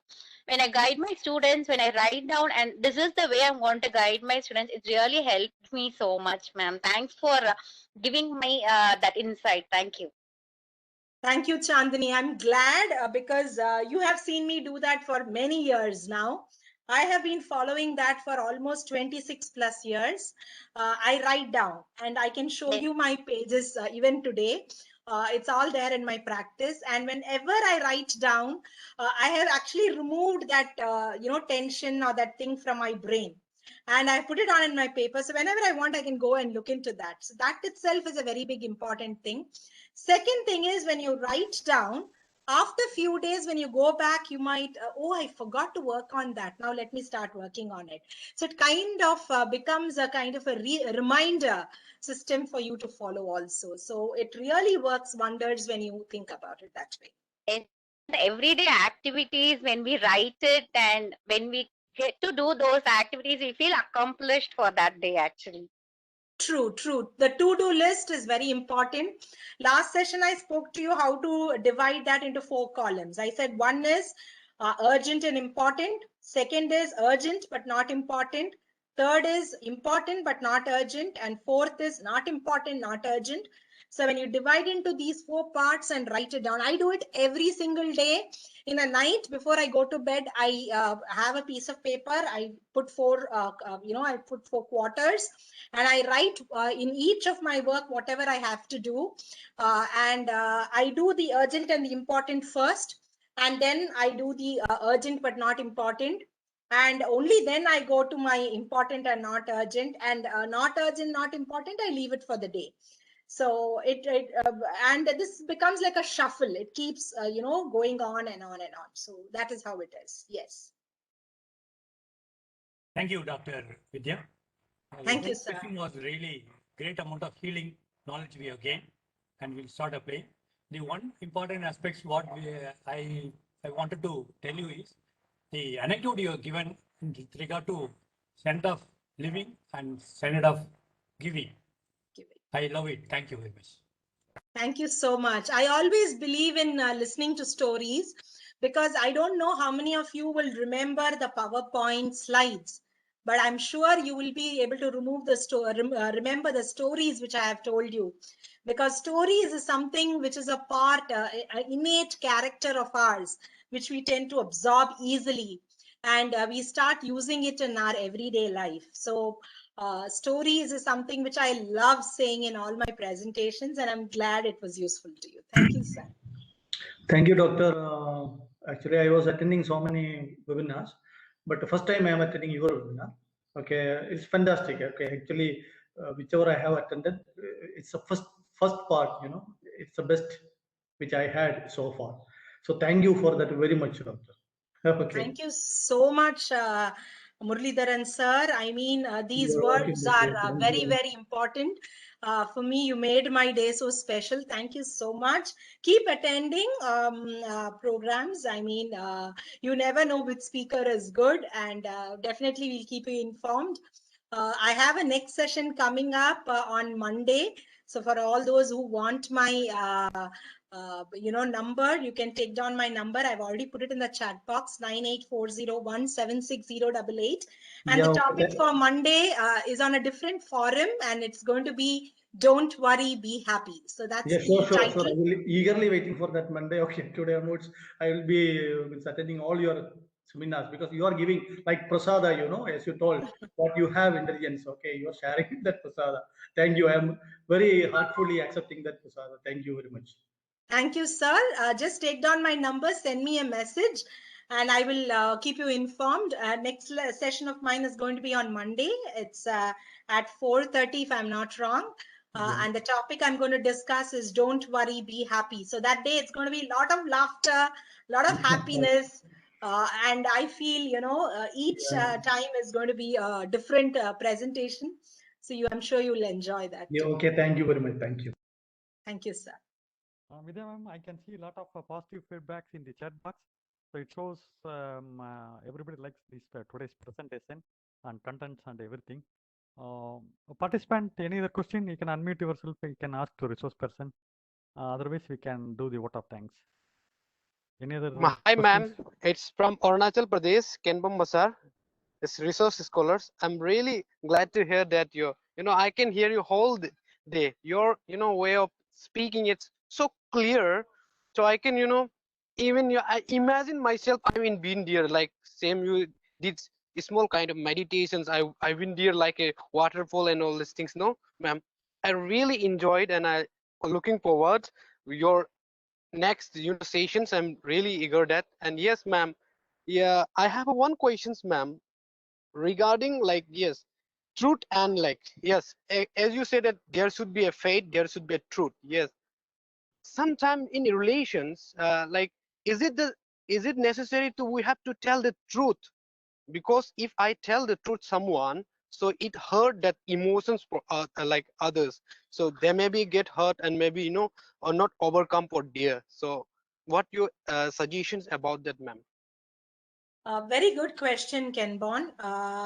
What I have understood out of life is when you want to speak which would make the other person happy. Speak in such a way that you're able to talk about the situation and not hurt the person.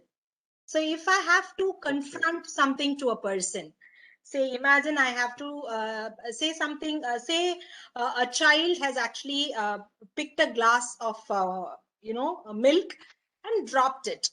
And I'm very angry at that child because the milk is spilled, right? So I should not get angry at the child. I should get angry at the act of spilling the milk.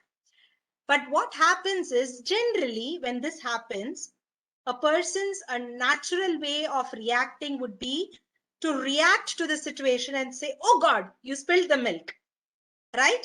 You're good for nothing. You have, buttery fingers," so on and so forth. So you are actually scaring the child of holding anything from there on. So, okay, the milk has been spilt, nothing else can be done about it. So let me see how I can respond to the situation. So considering the same situation, the child has spilt the milk. The first thing, if I say, baby, are you all right? It's okay, it's just the milk, but are you fine? So this confronts the child that whatever you're going to say is going to be, in the sense, good for the child. Next, you can hold the child, hug the child, because the child has not done it voluntarily. It has happened. Yes.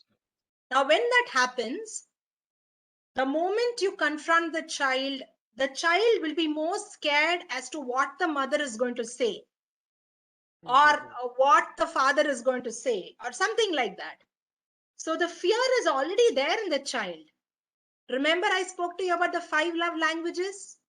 If Yes. that child loves a physical touch, I would just hug the child and I would say it's okay.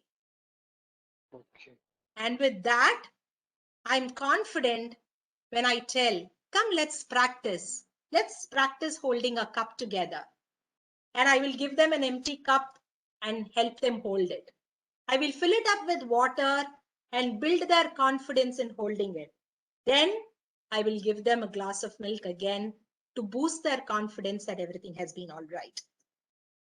In a similar workshop long time ago, I had a father tell me that, I had given my new car to my son, an 18, 19-year-old son. He went and bumped and came back. And I told him, from now onwards, don't touch my car.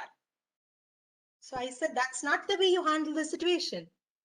Correct? Yes. By not Yes. touching the car, what is going to happen? Nothing is going to happen. So he asked me, how would you react or respond to this? I said, I will say, son, are you fine? That's my first question. Okay, the car, that's an object. My son's life is more important to me. I can buy another car. Can I buy another son? No, ma'am. No. So that is what I'm trying to say. As a psychotherapist, we need to understand that we are not going to actually, even if we want to say something, we are not going to say about that person. We are going to say about the incident or the accident which has happened. And the rest of it is, very simple. So first, whether the son is safe. Second, are you able to get out of that situation, or do you need my help to come there? That means I am concerned about him, not about the car still. And then if the son says, no, I'm fine, it's just that police has come. So then you can say, okay, I'm coming there shortly. Don't worry, I'll be there to take care. See, that is where the child needs the support of the father or the elder person there to hold. That is where the child would be made to feel that he is more important than the thing, the car. But many a times people value things and not value relationships. But Exactly, today, ma'am. I guess people understand relationships. So there is an art of confrontation, and there's a beautiful book by Terry Felber. It says, the book's name is Am I Making Myself Clear? Am I Making Myself Clear? The book is by Terry Felber. So he beautifully, he's my mentor, and he beautifully in that book says the art of confrontation. And if you followed one of my articles on the social media page, I have written on the art of confrontation, and I have also done a review on this book. So you could follow me and I will be able to help you there too. Thank you so much, ma'am. Yes, I honored, I feel honored myself, hearing such a beautiful voice and, kind of lots of knowledge, which, I ever imagined, it's kind of out of my imagination, but I got today through you. Thank you so much. Thank you, ma'am. Thank you so much, Ken Bon. We'll keep in touch. Lovely knowing that you're from another part. Just to tell you, I was born in Calcutta, so I can understand Bengali, and it's so nice that you belong to that aspect. So next time I come there, we're going to meet. So, ma'am. So. Any other Uh, questions, my dear friends? I think I have somebody asking me, I have a doubt. Yeah. Ma'am, Manimeghla is here. Yes, Manimeghla. This is very much needed session for this situation. When I decided to join the session, I never thought I would get so much clarity today. And thank you so much for this, ma'am. And I knew you from my college days, and you have always been an admirer for many students and many girls, even including me. You are always such an awesome person, ma'am. Thank you so much for the session today. I'm really happy and very relaxed and stress-free just because of this session. So I would like to thank you so, so much, ma'am. Thank you so much. Thank you so much, Manimeghla. I understand because I've been in the teaching industry for 26 years now. And when my students come up and say this, I just feel that, I have done something good today. So thank you so much for those words. Thank you. Vidya ma'am, shall we go for the vote of thanks? I think today we had a 2-hour session. This is the first time we had it's a 1-hour session. It completely went to 2 hours. It shows the interest of the participant today. So it was a very nice session. So if anybody Thank asks you a so question, we much, can keep Dr. as a Akbar. yes, ma'am. The participant, if any other question, we can keep as a last question. You can ask now. Otherwise, we will go for vote There of is thanks. somebody called Bhagyashri or Bhavyashri who's having a question. I have a doubt she's written, but I'm not able to see the question at all. Can somebody help me out with that? Or are you there here, Bhavya? Can you please unmute and ask me? I can see your name on the board, but I'm not able to see the question.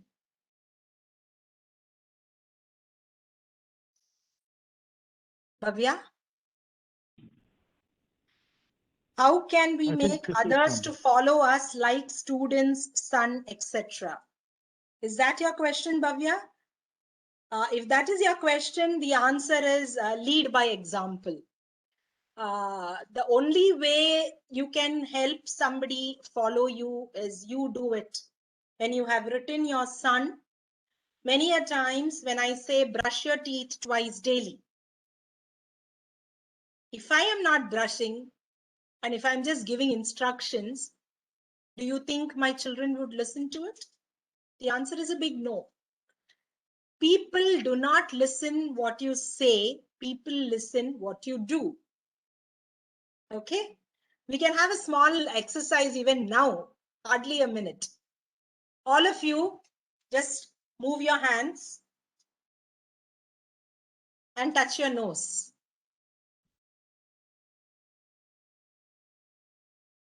How many of you touched your nose and not your cheeks? So many a times when we do this, we have seen people only touch the cheeks and not the nose, right? So that is because we follow people who lead us. So if I had touched my nose, I'm sure many of you would have touched the nose. That is the way life goes. So if I have to teach something, I have to do it. And that is why I showed you what I have done. I had shown you my dream book. I have shown you what I have done. I had my assistant doctor, Dr. Chandni, come up and tell that, she has seen me do that. And I taught her, and that's exactly what she's following right now too. So you can only lead by example, my dear friends. Leadership is not a position. Leadership is a responsibility. Leadership is what you are. And when you actually are a leader, you start living in a glass house. Imagine what you would do if it was a glass house, all four sides you had glass and people could see you. Then how would you behave? That's very important. So if you want to teach, then be the example. That's my answer to you, Bhavyashri. I got your reply. Thank you. Thank you. So Thank you. Yeah, any participant? We can keep as a last question, ma'am. I don't think any questions. Shall we go for what are thanks? Vidya ma'am? Yes, sir. Yes, sir. Yes, sir. Please. Thank Okay. you so much, Dr. Akbar. One last line from me. I want to thank God first because I had a lot of current issues from the morning as I started the presentation, and I'm just thankful and grateful that this went uninterrupted. I had no clue it was 2 hours. But I'm just thankful because a lot of time goes in preparation, and I wanted to put forth all the things. So I'm just thankful that everything went on well, and also I'm very thankful that the connection was there throughout. And if not for this kind of a connection through a social media platform or a media where I am sitting in Chennai, you're all sitting in different parts of India, and you're all able to still listen. And I had a friend of mine from Germany also. So thank you so much. And I can just thank because it is so important that we all understand that if not for this mode of communication, our reach would have not been so much. So thank you to God, thank you to the connection, and thanks to all the patient listeners. Over to you, Dr. Akbar. Yeah, thank you, Dr. Vidya ma'am. It was a very nice, wonderful, detailed session. Everybody was enjoyed the sessions. I hope this was the highlight of the whole webinar series, I think. So it took 2 hours and without any obstacles and all those things. And 2 hours, they enjoyed a lot and they learned a lot, ma'am. So I would like to thank you on behalf of American College, Madurai, and MS Chellamuthi Institute of Madurai, and Madras School of Social Work, Chennai, and Red Pond Educational Psychological Institute, Madurai, and Psycho-Oncological Association, Turkey. Thank you, participant, and thank you, Vidya ma'am. We have had another wonderful session tomorrow. Thank you, Ananda. Thank you so much, Akbar sir, and thank you lot. Thanks a lot, Dr. Suresh, also for giving me this wonderful opportunity. Thank you so much. Thank you.